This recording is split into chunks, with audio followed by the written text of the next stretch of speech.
विचार करो कि कितनी सहजता से अगर कोई चीज मिल जाती है तो वो सहजता खो जाती है। जब कोई पुण्यवाणी से कोई चीज मिलती है, उसकी पुण्यवाणी इंसान अगर जब कदर नहीं करता है ना, तो इंसान के रास्ते भटक जाते हैं। अब कपिल की पुण्यवाणी थी कि उसे मिला योग, मिला विद्या अध्ययन का, योग मिला भोजन का। परोस रही है एक दासी, पेट भरण हो रहा है, पेट भरण के साथ मन भरण होने लग गया, मन भरण होने लगा। वो भी यंग थी, वो भी यंग थी, और एक दूसरे से आंखें मिली, अट्रैक्शन बढ़ी और प्रेम हो गया। आपको याद दिलाना चाहती हूं, भगवान कहते हैं ओछे लोगों से बचकर रहो। इस शास्त्र में एक वाक्य आता है कि जो ओछे हैं उनसे बचकर रहो, उनके निमित्त से, उनकी संगत से नियम का उल्लंघन हो सकता है। ओछे लोग ऊंचे को भी ओछा बना देते हैं, ऊंचे को भी ओछा बना देते हैं। मंथरा एक दासी थी, केकई एक रानी थी। केकई एक रानी थी, लेकिन जब मंथरा की बातें केकई के कानों में जाती है तो ओछा बना देती है। जैसी सोहब्बत होती है वैसा ही रंग चढ़ता है, जैसा संग वैसा रंग। तो इसलिए बार बार एक बात अपने जीवन में समझ लेना। मैं हमेशा पेरेंट्स लोगों को यही बात समझाती हूं कि अपने बच्चों की संगत क्या है इतना ध्यान रखना। ओछों के साथ तो नहीं हो गई है। आजकल संगत के बड़े साधन होते हैं। पिता को लगता है बच्चा पढ़ रहा है। आजकल तो ऑनलाइन का जमाना जबरदस्त हो गया है। हाँ, माँ को लग रहा है, पिता को लग रहा है बच्चा पढ़ रहा है, लेकिन पढ़ नहीं रहा, कुछ और ही चल रहा है। इसलिए बार बार गौर करना, बार बार ध्यान करना। और जमाना ऐसा है, क्या करें। 10 मिनट माँ देखने आएगी, लेकिन कब तक 1 घंटा बैठेगी, कब तक 2 घंटा बैठेगी। लेकिन सोहब्बत, एक संगत ध्यान में रहनी चाहिए कि हमारे बच्चों की संगत क्या है। संगत बिगड़ गई तो बिगड़ने में टाइम नहीं लगता। माँ बाप की पूरी जिंदगी भर की मेहनत खत्म हो जाती है, खराब हो जाती है। हम बड़ी बड़ी जगहों पे रुके हैं। हम आगरा में गए, एक बहुत बड़े अच्छे धनवान सेठ की बच्ची एक शेड्यूल कास्ट के लड़के से, जो बिल्कुल स्लम एरिया में रहता है, ऐसे लड़के से शादी करती है, जैन परिवार की लड़की। सोचने की बात है कि हमारी संगत ऐसी ना हो जाए, हमारे बच्चों की संगत ऐसी ना हो जाए कि चले थे माँ बाप के सपने पूरे करने के लिए, लेकिन सबका सब कचरा हो गया। स्कूल में, कॉलेजों में कुछ बच्चे आते हैं और आकर के बच्चे बोलते हैं महाराज जी कॉलेज नहीं गए तो कुछ नहीं किया, जिंदगी नहीं देखी। मैं उनसे पूछती हूँ कॉलेज में पढ़ने के लिए जाते हो या कुछ और देखने के लिए जाते हो? बोला कॉलेज का मजा अलग है, पर क्या मजा है? पढ़ने के लिए जा रहे हो, पढ़ाई के मजे ले रहे हो, कुछ और मजे लेने के लिए जा रहे हो? ये 2 बातें हैं, जीवन बनाना है या जीवन बिगाड़ना है। ये दोनों रास्ते वहीं से हैं। दोनों रास्ते कॉलेज से ही शुरू होते हैं। कॉलेज, स्कूल, पाठशाला इंसान को बनाने के लिए थी, लेकिन आज बड़ा कुछ हो गया, अलग हो गया। हम देखें जिस गुरुकुल में श्री कृष्ण पढ़े थे, उसी गुरुकुल में सुदामा पढ़े। जो ट्रीटमेंट द्वारिकाधीश को मिल रहा था, सेम वही ट्रीटमेंट किसको मिल रहा है? सुदामा को मिल रहा है। कोई फर्क नहीं था। इसीलिए पहले के जो बच्चे होते थे पहले के जो राजकुमार होते थे, पहले के जो सिस्टम होते थे, वो दर्द आने पर टूटते नहीं थे। वो लोग दर्द आने पर, राज्य छिन जाए और वन वन भटकना पड़े, सोचने की बात है, राज्य छिन जाए, वन वन भटकना पड़े तो भी टूटता नहीं था व्यक्ति। क्यों? क्योंकि इतनी मेहनत की होती थी, जिंदगी की परीक्षाएं भी मान ली जाती थी, तो व्यक्ति भटकता नहीं था। आजकल तो रूप ही बदल गए। आजकल तो ना वो गुरु रहे, ना वो टीचर रहे, ना वो शिष्य रहे। कैसी कैसी, एक आश्रम में रहने के बाद, एक गुरुकुल में रहने के बाद लकड़ी काट कर अगर कृष्ण लेकर आ रहा है तो सुदामा भी लेकर आ रहा है, सुदामा लेकर के आ रहा है तो कृष्ण को भी लेकर के आनी है। खुद हाथ से काम करना है, सारा काम हाथ से, है ना। ये चीज, ये सिस्टम बड़े अच्छे थे पहले के, जो इंसान को तोड़ते नहीं थे, छोटी छोटी बातों में अटकाते नहीं थे, भटकाते नहीं थे। लेकिन आज सिस्टम अलग हो गए। वही सिस्टम आ जाए तो क्या गजब हो जाए जीवन का, एक निखार आ जाए जीवन में। गजब का निखार आता था उन लोगों के जीवन में।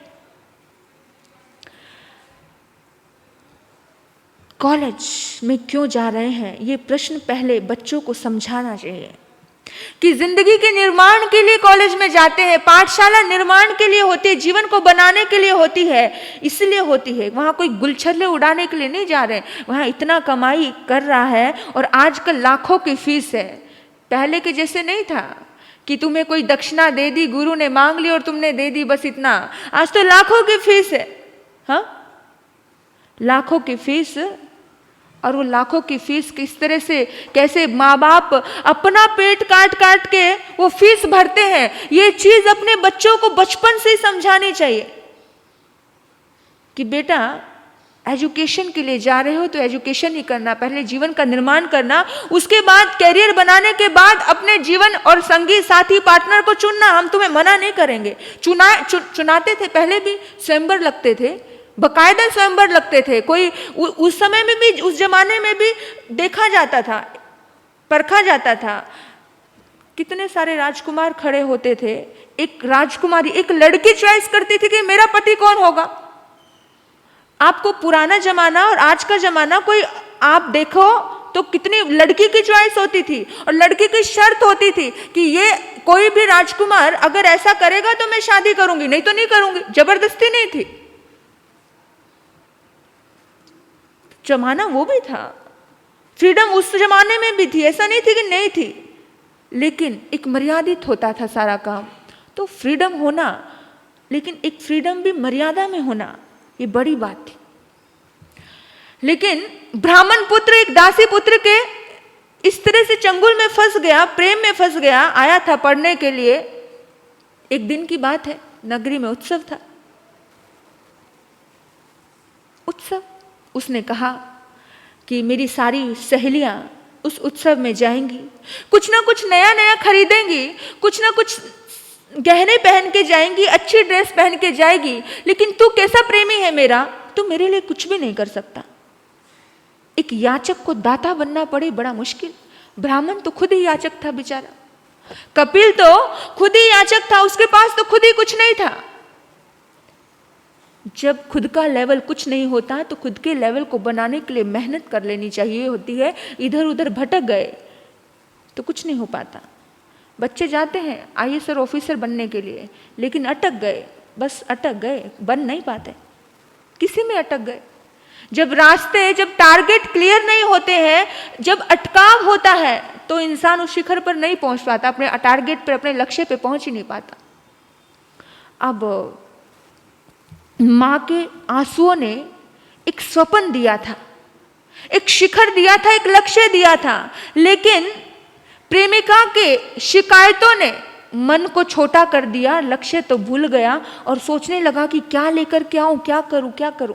और रास्ता भी दासी देती है, रास्ता भी दासी पुत्री देती है और कहती है कि यहाँ के सेठ, जिनका नाम है धनी सेठ, वो सुबह उठकर सबसे पहले जो ब्राह्मण आकर के उनको दुआ देता है, उनको आशीर्वाद देता है, वो उनको 2 मासा सोना देते हैं, जाओ तुम उन्हें दुआ देकर के आओ, तुम्हें आशीर्वाद देकर के आओ, ब्राह्मण की दुआएं फलती है, ब्राह्मण का आशीर्वाद फलता है, तुम जाओ और जाकर के देकर के आओ, 2 मासा सोना लेकर के आओ। मेरे से प्यार करते हो, इतना तो कर ही सकते हो ना, ऐसे ही तो गुमराह किया जाता है। तुम मुझसे प्यार करते हो, क्या इतना नहीं कर सकते मेरे लिए, इतना छोटा सा नहीं कर सकते? यही दलीलें पेश की जाती है प्रेमी प्रेमिकाओं में। तुम्हारे लिए जो इतना सा होता है उसके लिए वो बहुत बड़ा होता है भाई। लेकिन हमारी सोच, हमारे रिश्तों में हम ऐसी बात करते हैं। उसने कहा ठीक है मैं जाता हूँ, और मन उदास, पढ़ना भूल जाता है, सब भूल जाता है, कुछ बनना भूल जाता है, और रात भर नींद नहीं आती है। अब देखिए इंद्रदत्त ब्राह्मण सोच रहा है कि मैं कुछ बिना बाप के बेटे को पढ़ाई दे रहा हूं, मैं कुछ अच्छा कर्म कर रहा हूं। सेठ सोच रहा है कि मैं ब्राह्मण को भोजन करा रहा हूं। उपकारी, जब उपकारी के साथ दगा होता है ना, वो आत्मा कहीं का नहीं बचता, वो व्यक्ति कहीं का नहीं बचता है। उपकारी के साथ दगा मत करना। उपकारी को लग रहा है मैं कुछ कर रहा हूं, माँ बाप को लग रहा है मैं हम बच्चों को पढ़ा रहे हैं, कर रहे हैं, लेकिन जब बच्चा अपने माँ बाप के उपकारों को समझना भूल जाता है, वो बड़ा गहरी खाई में जाता है, बड़ी गहरी खाई में। और ऐसी गहरी खाई पहुंच जाता है, रात भर नींद नहीं आती, रात को आधी रात को उठ के चला जाता है कि मेरे से पहले कोई दूसरा दुआ ना दे दे, मेरे से पहले कोई दूसरा आशीर्वाद ना दे दे। और रात को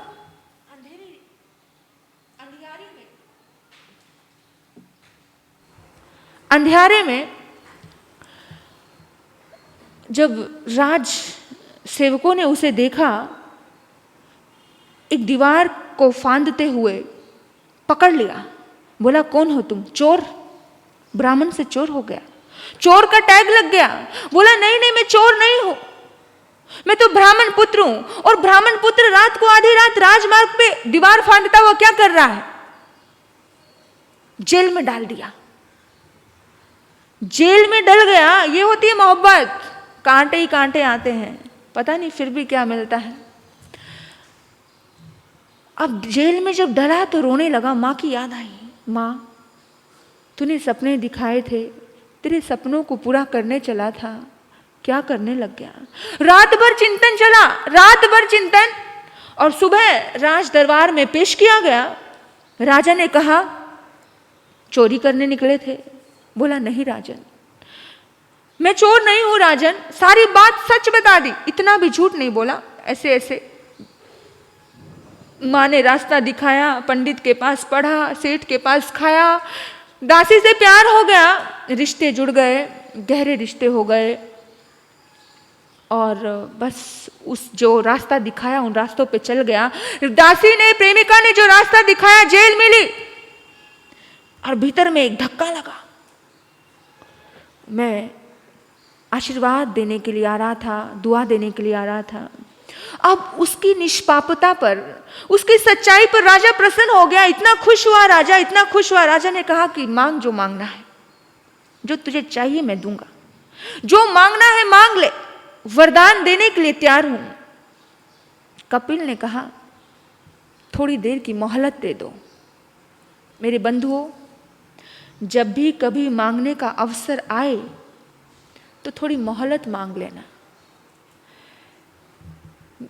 जब जब भी मोहलत मांग ली जाती है तो जिंदगी पूरी बनकर के खड़ी हो जाती है, लेकिन हम तो जब भी मांगने का अवसर आए तो उसी झट से मांग लेते हैं, मोहलत नहीं मांगते। देने का अवसर आए तब सोचते हैं, देने का अवसर आए तब सोचते हैं। पता है सास क्या बोलती है? बहू घर गई है, बहू बाहर गई है, बहू आएगी उसको पूछ करके बताती है। हाँ, बेटे के हाथ में सब कुछ होता है, बेटा कहता है पिता से पूछकर बताता हूं। पिता को पूछता कौन है, लेकिन बोलता है क्योंकि देने के लिए सोच रहा है। पिता सोचता है बेटे से पूछ करके बताता हूं, यानी देने के लिए सोचा जाता है। लेकिन परमात्मा कहते हैं कि जिस समय मांगने के लिए सोच लिया जाता है तब जिंदगी शिखर पर जाती है, जिंदगी का रूप बदल जाता है। थोड़ी मोहलत मांग लेना। देने के लिए मत सोचना, देने के लिए तो झट से दे देना। ना जाने कौन सा सौभाग्य था जब किसी ने तुम्हारे सामने मुंह खोला, और अगर तुम्हारे सामने मुंह खोला है तो जरूर कुछ पुराने जन्म का कर्जा है, इसलिए तुम्हारे सामने मुंह खोला। इस दुनिया में हजारों लोग हैं, उनके सामने क्यों नहीं खोला? कर्जा है, प्यार से दे दोगे तो ठीक है, नहीं तो छीन करके ले लिया जाता है। कोई आता है तुम्हारे सामने और किसी ने तुम्हें दवाई की मांग कर दी, किसी ने कोई चीज़ की मांग कर दी, और तुम कहते हो कि भाई मैं तो तुम्हें जानता भी नहीं, तुम्हारा हेल्प मैं क्यों करूं? नहीं, सोच लेना कि आखिर इतनी दुनिया को छोड़कर ये व्यक्ति मेरे पास ही क्यों आया है।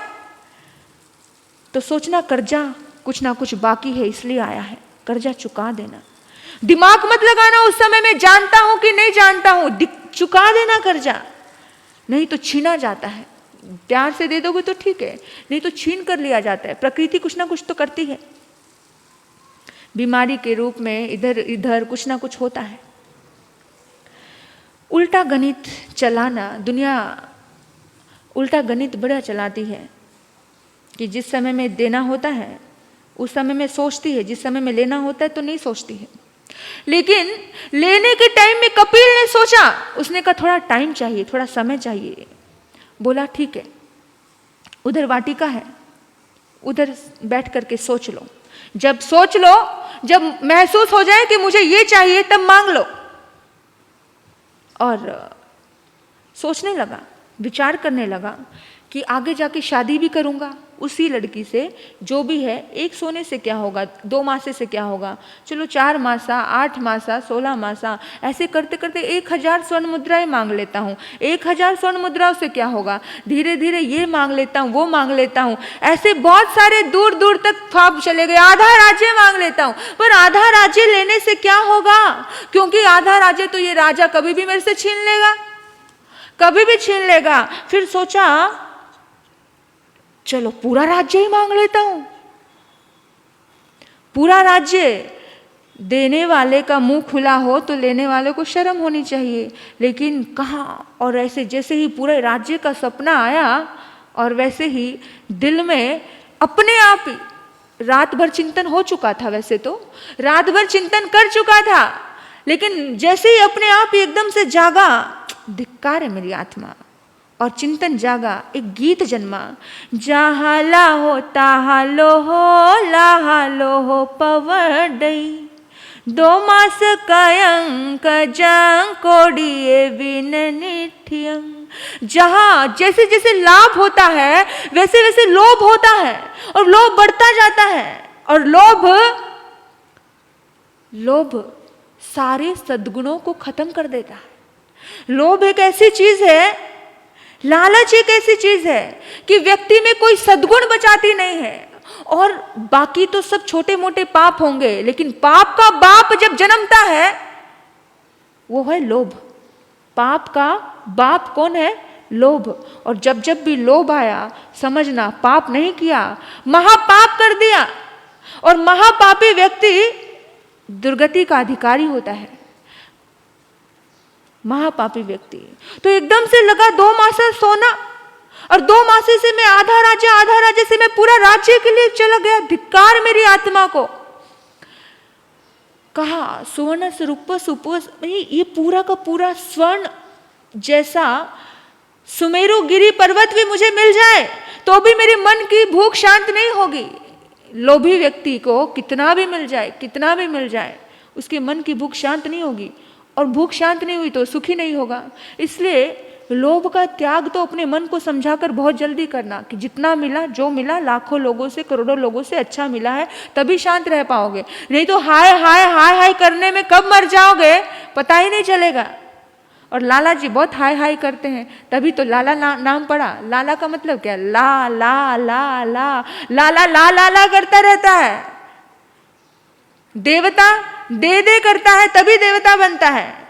देवता कब बना है व्यक्ति? आप ही तो देवता बने, मनुष्य ही तो देवता बने। देवता ने देना शुरू किया, देना देना देना, इसलिए देवता बना।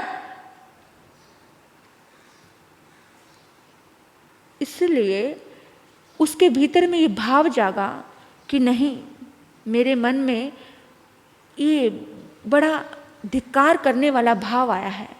मुझे ऐसा भाव नहीं करना। और मन में पूरी तरह से जागा और वहीं पर पूरी की पूरी जिंदगी बदल गई और पहुंच गया राजा के पास। राजा ने कहा कि अभी तक तूने सोचा नहीं। राजा ने देख लिया कि पहले याचक आया था, अब सन्यासी आ रहा है। आंखों में त्याग का रूप झलक रहा है। और जैसे ही त्याग का सोचा, बोला कि नहीं राजन, ये मोह, ये लोभ, ये संसार नहीं चाहिए, और सन्यास के रास्ते पे बढ़ जाता है। राजा नमन करता है, दुनिया नमन करती है, और बस कपिल केवली हो जाते हैं। थोड़ा सा ही समय लगता है और जैसे ही केवली हुए वैसे ही याद आती है। किसकी याद आती है? अपने दोस्तों की याद आती है। पुराने जमाने में, पुराने जन्म में 500 दोस्त साथ में थे और 500 साधक थे, 500 के 500 संत थे, सन्यासी थे। लेकिन 500 सन्यासियों ने मिलकर के एक दूसरे से वचन लिया था, अगर अच्छा दोस्त हो ना तो वचन ले लेना। वचन दिया था कि जिसको भी पहले धर्म का अनुभूति हो जाए, जिसको भी पहले आत्मज्ञान हो जाए, जिसको भी पहले केवल्य हो जाए, वो जाकर के उसको समझाएगा। अब मुनि जंगल में जाते हैं, विचरण करते हैं। विचरण करते करते राजगृही नगरी के बाहर डाकुओं की पल्ली थी। देखो, जिस राजगृही नगरी में भगवान महावीर ने 14 चातुर्मास किए, कितने? 14। लेकिन मम्मन सेठ पर परमात्मा का एक प्रवचन भी सफल नहीं गया। उसी नगरी में अर्जुन वाली, उसी नगरी के बाहर ये 500 चोरों की पल्ली, भयानक रूप था। इसलिए तो किया चातुर्मास बार बार कि कितने लोगों का उद्धार उस राजगृही नगरी से किया।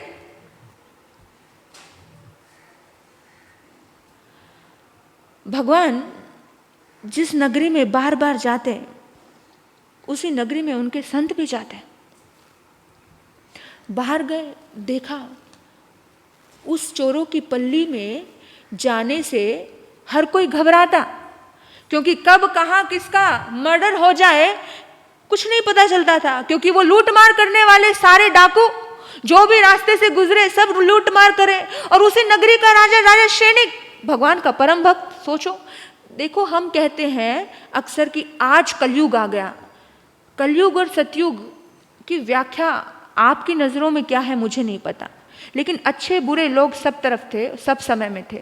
उस समय में कितने डाकू थे, कितने चोर थे। आज हम कहते हैं आतंकवादी है, आज ये है, आज वो है। उस समय में नहीं होता था क्या? अभी तो कुछ बड़ी बड़ी बातें शास्त्रों में आ गई।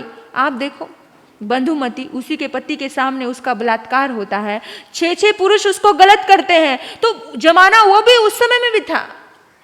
आज भी अच्छे लोग हैं, आज भी बुरे लोग हैं। उस समय तीर्थंकर सामने थे, तब भी अच्छे लोग थे, तब भी बुरे लोग थे। भगवान महावीर के 14,000 संत थे, उसमें से कितने संत मोक्ष गए? आधे संत मोक्ष गए।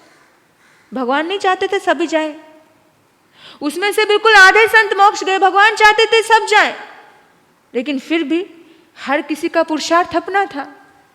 भगवान के होते होते भी कुछ चीजें सफल नहीं हो पाती हैं, क्योंकि हर आत्मा का अपना पुरुषार्थ लगता है। मुनि गया वहां पर, और जब वहां गए रात में अंधियारा,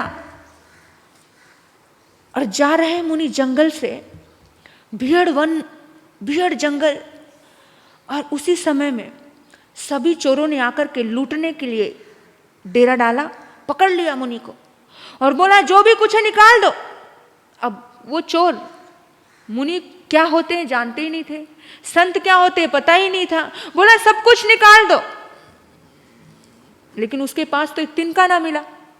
जब संत हो गए, सन्यासी हो गए, तो कुछ बचा ही नहीं, एक तिनका भी नहीं मिला। सुबह सुबह चोरों के सरदार के पास पहुंचे। चोरों के सरदार को एक स्वप्न आया था, और चोरों के सरदार ने कहा कि मेरे इष्ट ने मुझे एहसास करवाया है कि आपके पास अनमोल धरोहर है, आपके पास अनमोल संपत्ति है। मेरे इष्ट ने कहा है कि उनसे मिलेगी तुम्हें, तुम वो दो। क्या अनमोल धरोहर है तुम्हारे पास, वो दो। और मुनि उस वक्त गीत गाने लगते हैं। अधुवे असासय में संसार में दुख पौराए, किंग नाम हो जंग तंग कमय जेनाह दुगंग न गुछ गछ जा। मुनि गीत गाते हैं। ये गीत ऐसा गीत है जिस गीत को गा कर के 500 चोरों को वैराग्य होता है। ये गीत मुनि गाते हैं। इस गीत में मुनि ने उन 500 चोरों को उपदेश दिया है, उपदेश।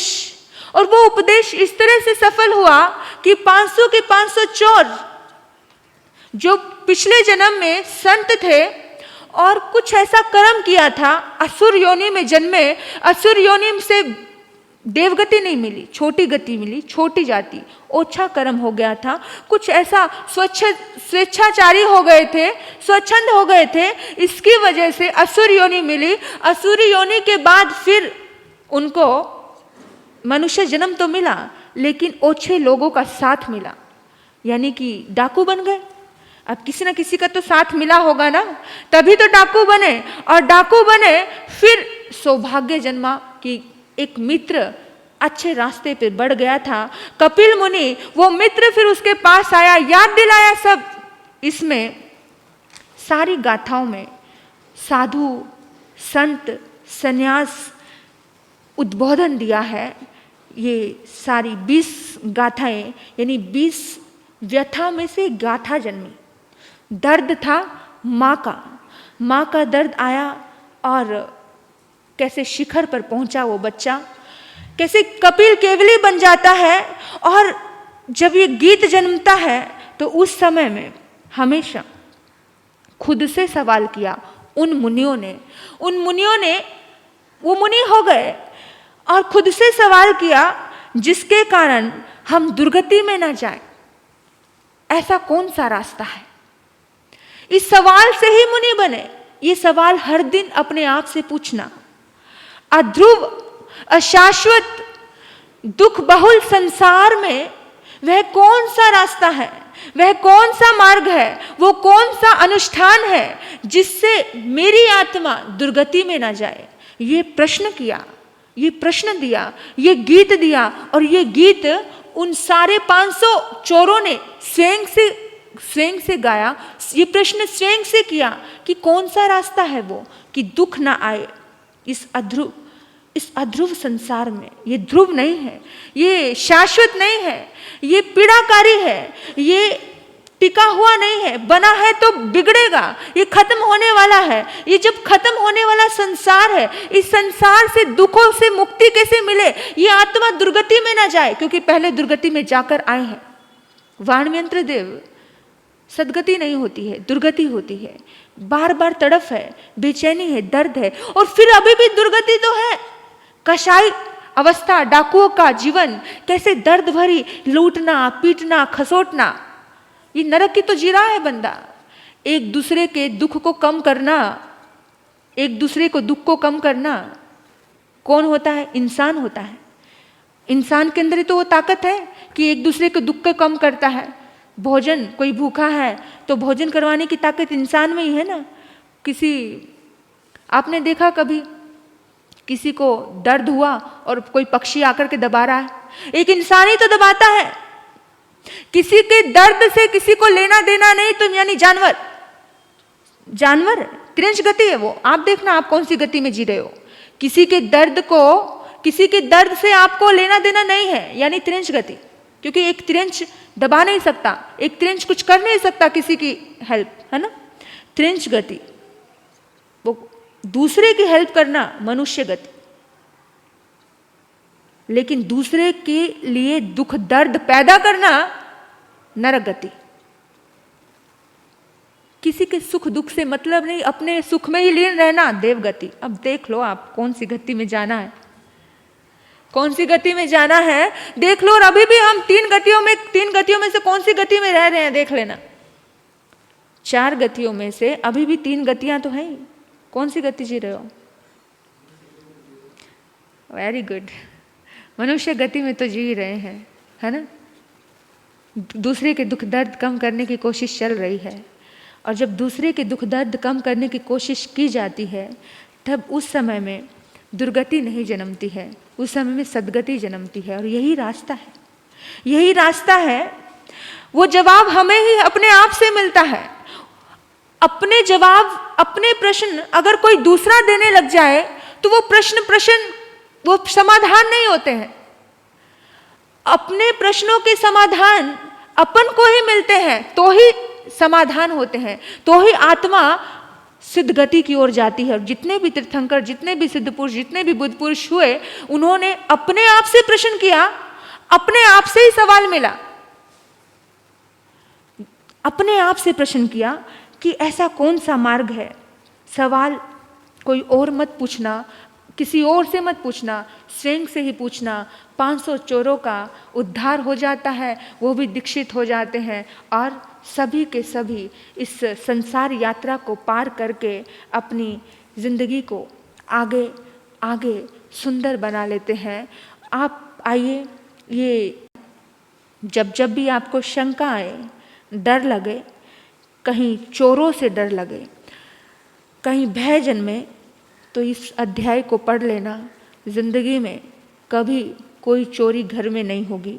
ये बाहर का एक बहुत बड़ा सुंदर एक मंत्र है ये अध्याय, 8वां अध्याय।